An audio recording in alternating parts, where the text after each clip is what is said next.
नमस्कारों। मैं डॉक्टर रेखा वर्मा राजकीय बांगड़ महाविद्यालय डीडवाना से। मेरा विषय चल रहा है बीए प्रथम वर्ष का हिंदी साहित्य में प्रथम प्रश्न पत्र। आज हम बात करते हैं भक्ति काल और भक्ति काल में भी उसका क्रमिक विकास की। तो हम बात करते हैं भक्ति आंदोलन कब से प्रारंभ होता है और इसका कारण क्या है। भक्ति काल को पूर्व मध्य काल के नाम से भी जाना जाता है। आचार्य रामचंद्र शुक्ल ने इसे यही नाम देना उचित समझा है। इस काल की पूर्वापर सीमाएं संमत 1375 से 1700 तक मानी जाती हैं। भक्ति के प्रादुर्भाव के मूल में आचार्य रामचंद्र शुक्ल हिंदुओं की चरम निराशा को मानते हैं। वे लिखते हैं, देश में मुसलमानों का राज्य प्रतिष्ठित हो जाने पर हिंदू जनता के हृदय में गौरव, गर्व और उत्साह के लिए वे अवकाश न रह गया। उसके सामने ही उसके देव मंदिर गिराए जाने लगे थे, देव मूर्तियां तोड़ी जाती थीं और पूज्य पुरुषों का अपमान होता था और वे कुछ भी नहीं कर सकते थे। ऐसी दशा में अपनी वीरता के गीत ना तो वे गा ही सकते थे और न बिना लज्जित हुए सुन ही सकते थे।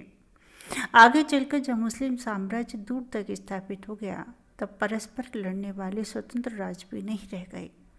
इतनी भारी राजनीतिक उलटफेर के पीछे हिंदू जन समुदाय की बहुत दिनों तक उदासी छाई रही। अपने पौरुष से हताश जाति के लिए भगवान की शक्ति और करुणा की ओर ध्यान ले जाने के अतिरिक्त दूसरा मार्ग ही क्या था। लेकिन इसके विपरीत बाबू गुलाब राय का मत है कि मनोवैज्ञानिक तथ्य के अनुसार हार की मनोवृत्ति में दो बातें संभव हैं, या तो अपनी आध्यात्मिक श्रेष्ठता दिखाना या भोगविलास में पड़कर हार को भूल जाना। भक्ति काल में लोगों में प्रथम प्रकार की प्रवृत्ति पाई गई। पाश्चात्य विद्वान वेबर, कीट, गियर्सन तथा विल्सन आदि ने भक्ति को ईसाई धर्म की देन बताया है। वेबर महोदय ने महाभारत में वर्णित श्वेत द्वीप का अर्थ गौरांग जातियों का निवास स्थान करते हुए तथा जयंतियों मनाने की प्रथा का संबंध ईसाइयत से स्थापित करते हुए भारतीय भक्ति भावना को ईसाई धर्म के प्रभाव से विकसित करने का प्रयत्न किया है। पाश्चात्य विद्वानों की मान्यता के आलोक में डॉक्टर शिव कुमार शर्मा ने दो टूक बात कही है। उनकी ये टिप्पणी ध्यान देने योग्य है। इन उपर्युक्त लब्ध प्रतिष्ठित विद्वानों के विचारों को देखकर ऐसा लगता है जैसे कि भारत की पुष्कल दार्शनिक विचारधारा का मूल आधार इस्लाम ही हो और मुस्लिम संपर्क से पूर्व जैसे कि भारत देश का निजी कोई दर्शन ही नहीं था।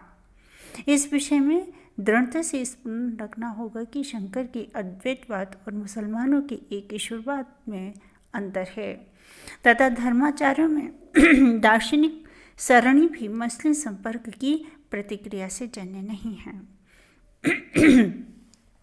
आचार्य हजारी प्रसाद द्विवेदी ने बाबू गुलाब राय के मत का खंडन किया है।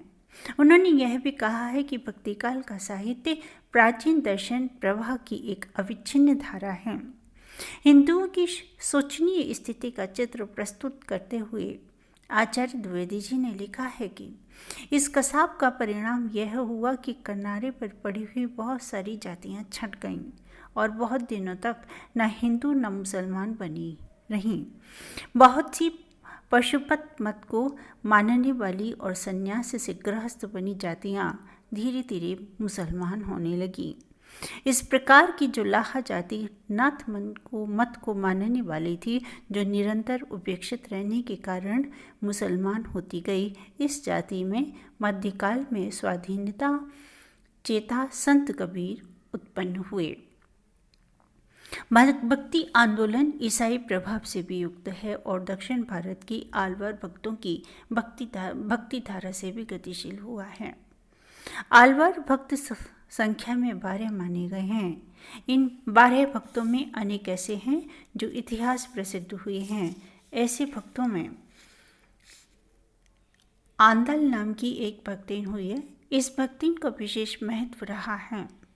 यह एक ऐसी भक्तिन थी जो मीरा के समान ही कृष्ण को अपना पति मानती थी और जीवन भर कृष्ण की भक्ति और साधना करते हुए अंत में कृष्णमय हो गई। इन भक्तों का समय ईसा की प्रथम शताब्दी बल्कि इससे पूर्व कुछ पूर्व से लेकर 8वीं-9वीं शताब्दी तक आंका गया है। इन वक्तों में भक्ति का व्यवहारिक पक्ष है। अनुमान है कि भक्ति का सिद्धांत पक्ष बहुत पहले से चला आ रहा होगा। 10वीं-11वीं शताब्दी में आचार्य नाथ मुनि हुए, जिन्होंने वैष्णवों का संगठन, आलवरों के भक्तिपूर्ण गीतों का संग्रह, मंदिरों में कीर्तन एवं वैष्णव सिद्धांतों की दार्शनिक व्याख्या आदि महत्वपूर्ण कार्य किए, जिनसे भक्ति परंपरा को एक नया बल मिला। इनके उत्तराधिकारियों में रामानुजाचार्य हुए। इन्होंने विशिष्टाद्वैतवाद की स्थापना की। उन्होंने भगवान विष्णु की उपासना पर बल देते हुए दास्य भाव की भक्ति का प्रचार किया। इसी परंपरा में रामानंद हुए, जिन्होंने राम के अवतार मानकर उत्तरी भारत में राम भक्ति का प्रवर्तन किया। भक्ति आंदोलन के उदय और विकास के संबंध में विद्वानों की मत अपने अपने ढंग से नया रूप लिए हुए हैं।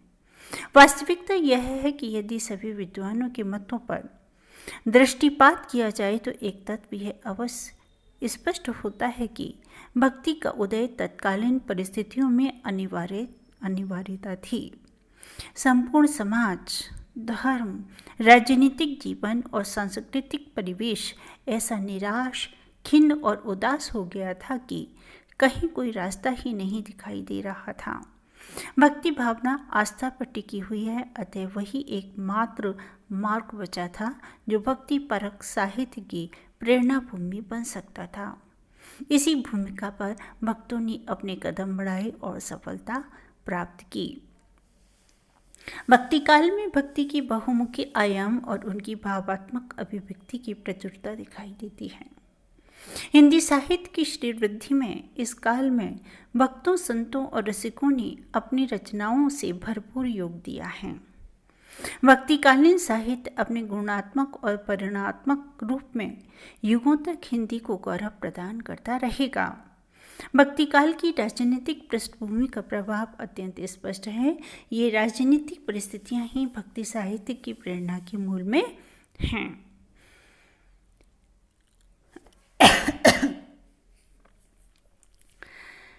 इन्हीं की छत में प्रेरणाएं अंदर को भिगोती रहीं और एक दिन स्वतः ही अनेक भावुक तथा विकसित लोगों के कंठों से उस अनंत शक्ति का सहयोग और उसकी अनुकंपा पाने के लिए काव्य फूट पड़ा।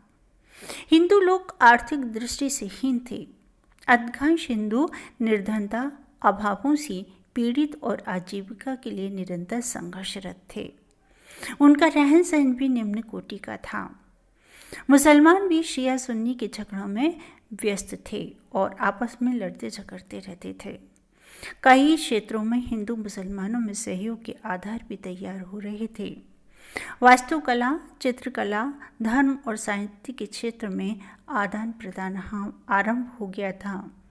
भवनों और चित्रों में राजपूत शैली और मुगल शैली का संयोग होने लगा था।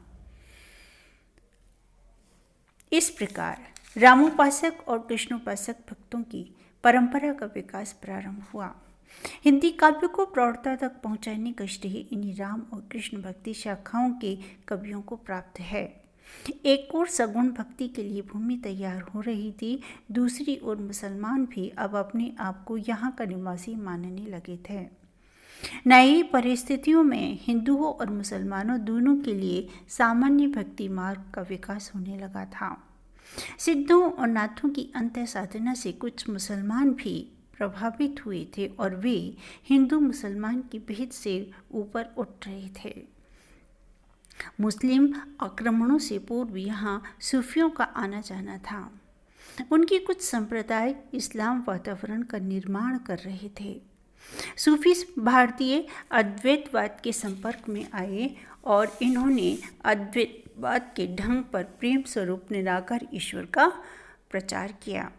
इस्लाम के अनुयायी रहकर भी इन्होंने नाथ संप्रदाय तथा एकेश्वरवाद को अपनाते हुए हिंदू मुसलमानों के हृदयों के अजनबीपन को मिटाया। भक्तिकाल के प्रेम मार्ग का विकास इन्हीं सूफियों से हुआ है। अब हम प्रकाश डालते हैं भक्ति का उदय और हिंदी साहित्य पर उसका प्रभाव पर। भक्ति एक आंदोलन है जिसका प्रादुर्भाव तत्कालीन राजनीतिक, सामाजिक, धार्मिक और सांस्कृतिक पृष्ठभूमि की प्रेरणा से हुआ। आचार्य रामचंद्र शुक्ल ने इस्लाम की विजय और हिंदुओं की पराजय वृत्ति को इसका कारण स्वीकार किया। दूसरी ओर पाश्चात्य विद्वान वेबर, कीट, गियर्सन आदि भक्तों को ईसाई धर्म की देन मानने लगे।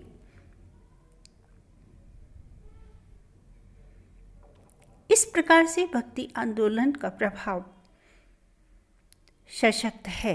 भक्ति आंदोलन के प्रभाव की प्रक्रिया उसके उदय की ही भांति तीव्र और शक्तिशाली रूप लेकर समुचे व्यक्तिकाल में व्याप्त रही है।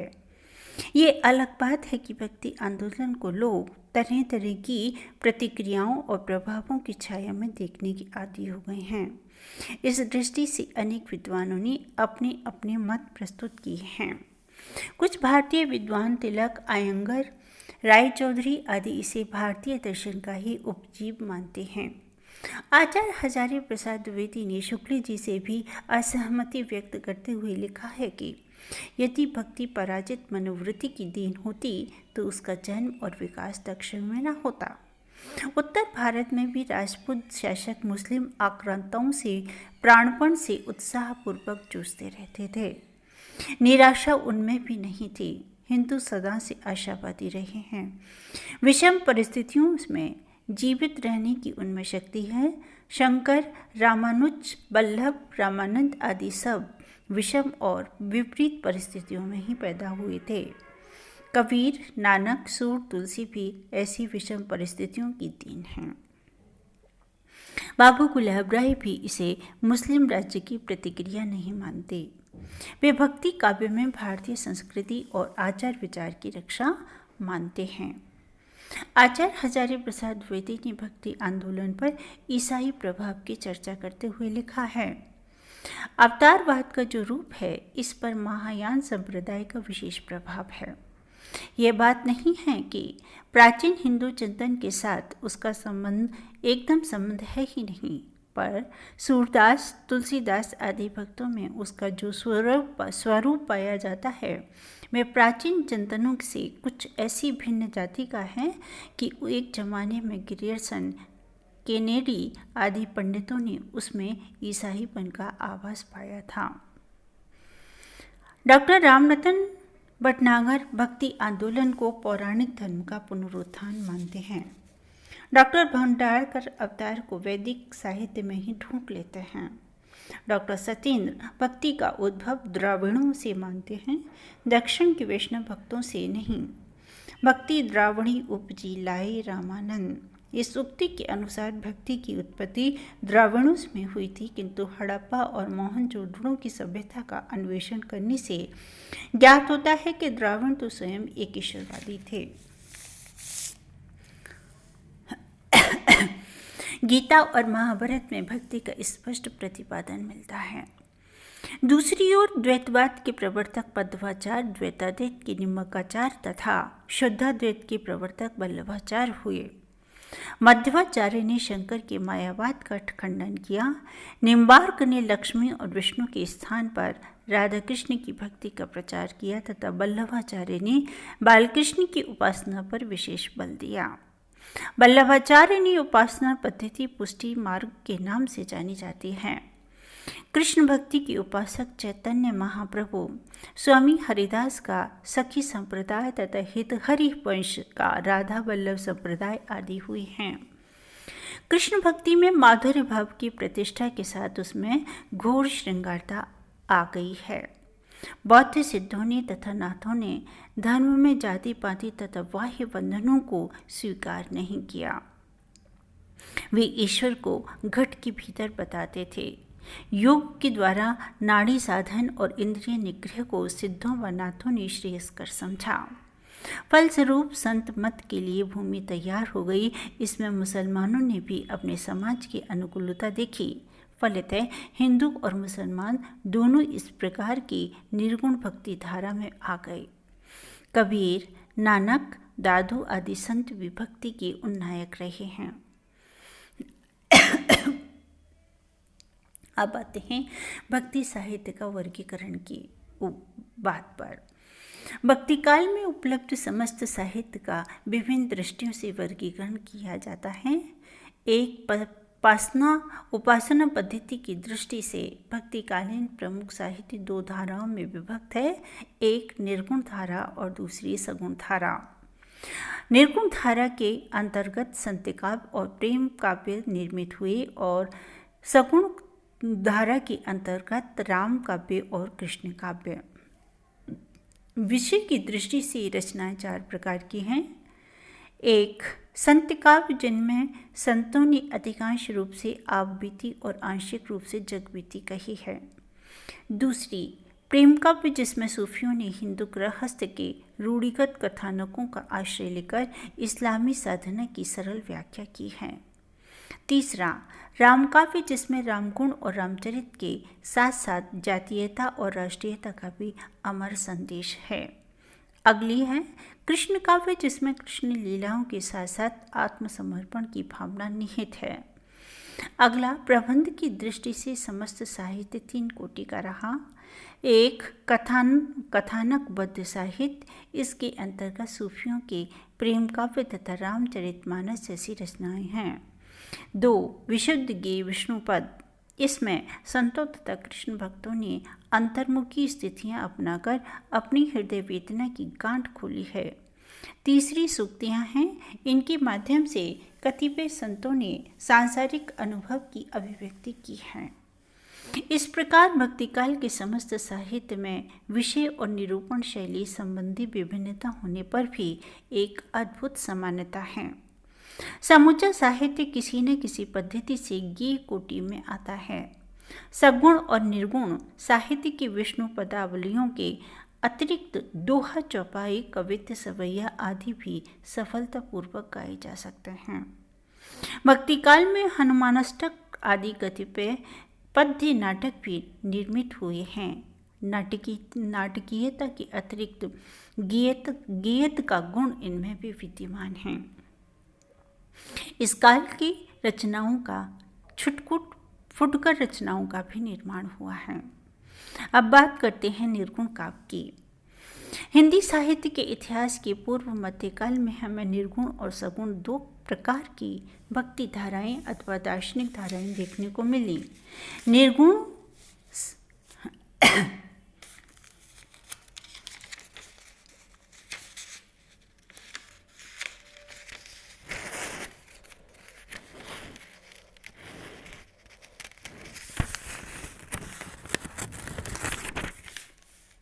ब्रह्म की उपासना पर बल देने के कारण हिंदू मुसलमान दोनों के लिए जो सामान्य भक्ति मार्ग प्रस्तुत किया, उसके प्रस्तुतकर्ता संत कहलाए। पूर्व मध्यकाल के अंतर्गत जिन कवियों और उपदेशकों ने ईश्वर के निराकार रूप को काव्य में स्थान दिया, वे भक्तिवादी तो थे किंतु ज्ञान मार्गी संत कहलाए। आचार्य पंडित रामचंद्र शुक्ल ने भक्ति की इस धारा को ज्ञानाश्री शाखा कहा है। श्री विश्वनाथ प्रसाद मिश्र ने भी इसे ज्ञानाश्री निर्गुण शाखा ही माना है। डॉक्टर हजारी प्रसाद द्विवेदी उसे निर्गुण भक्ति साहित्य कहते हैं और डॉक्टर रामकुमार वर्मा के शब्दों में वह संत काव्य परंपरा है।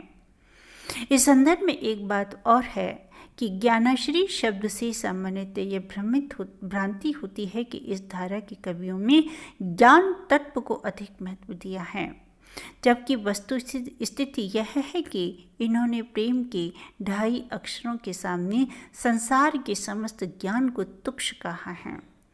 इस प्रकार से काव्यधारा को ज्ञानाश्री निर्गुण धारा कहने की अपेक्षा संत काव्य अथवा संत परंपरा कहना अधिक उचित प्रतीत होता है। अब बात करते हैं संत काव्य के स्वरूप की। संत काव्य का स्वरूप क्या है, इसे स्पष्ट करने से पूर्व ये जानना आवश्यक है कि संत का शब्द का अर्थ क्या है। तो हम बात करते हैं संत शब्द के अर्थ की। संत शब्द सत धातु से बना है और व्यापक अर्थ में किसी भी ईश्वरोन्मुखी सज्जन पुरुष को संत कह सकते हैं। संत शब्द का पारंपरिक अर्थ महात्मा, सज्जन, त्यागी, सिद्ध या कभी कभी भक्त का भी द्योतक करता है। परंतु कुछ समय से मध्यकालीन हिंदी काव्य की निर्गुण धारा के लिए संत काव्य और निर्गुण धारा के कवि के लिए संत कवि शब्द प्रचलित हो गए हैं। भक्ति का आलंबन सगुण ईश्वर अधिक उपयुक्त है, अतः निर्गुण भक्ति नाम कतिपय विद्वानों की दृष्टि में अपने आप में एक असंगति प्रस्तुत करता है। इस काव्यधारा के कवियों का एक दृष्टिकोण है जो संत शब्द द्वारा व्यंजित होता है।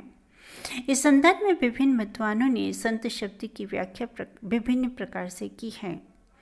डॉक्टर पीताम्बर दत्त बड़थवाल ने संत शब्द की व्युत्पत्ति शांत शब्द से मानते हुए इसका अर्थ निवृत्ति मार्गी या वैरागी किया है।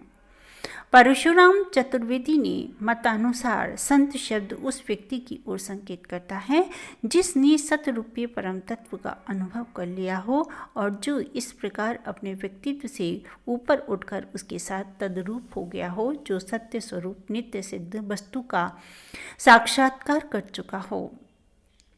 डॉक्टर विनय मोहन शर्मा का कथन है, व्यवहारिक दृष्टि से संत का स्वरूप इस प्रकार निर्धारित किया गया है, जो आत्मोन्नति सहित परमात्मा के मिलन भाव को साध्य मानकर लोक मंगल की कामना करता है, वह संत है। संत और संत काव्य शब्दों का प्रयोग बहुत प्राचीन है। इसका सर्वप्रथम प्रयोग कालिदास में मिलता है। संत शब्द का प्रयोग ठीक इस अर्थ में हुआ है कि जिस अर्थ में आज वह हिंदी के निर्गुणिया कवियों के लिए प्रयुक्त होता है। संत उन्हीं महात्माओं को कहा गया है जो जीवन में सत्यखंडों का स्वयं साक्षात्कार करते हैं। वे जीवन की प्रयोगशाला में सत्य का अनुसंधान करते थे और सत्य तथा असत्य का निर्णय करके सत्य का साक्षात्कार करते थे। साक्षात्कार किए हुए सत्य खंडों में की अभिव्यक्ति को कबीर ने साखी कहा है। साखी आँखी ज्ञान की, यथा तू कहता कागत की लेखी, मैं कहता आखन की देखी। कबीर ने स्पष्ट घोषित किया है, साईं ये विचारिया साखी कहे कबीर, भव सागर के बीच में कोई पकड़े तीर। इस प्रकार स्पष्ट हो जाता है कि कालिदास ने संत के जिन लक्षणों के प्रति संकेत किया है वे निर्गुणिया संतों के प्रधान गुण थे। अब आता है सगुण धारा भक्तों और निर्गुण धारा के मध्य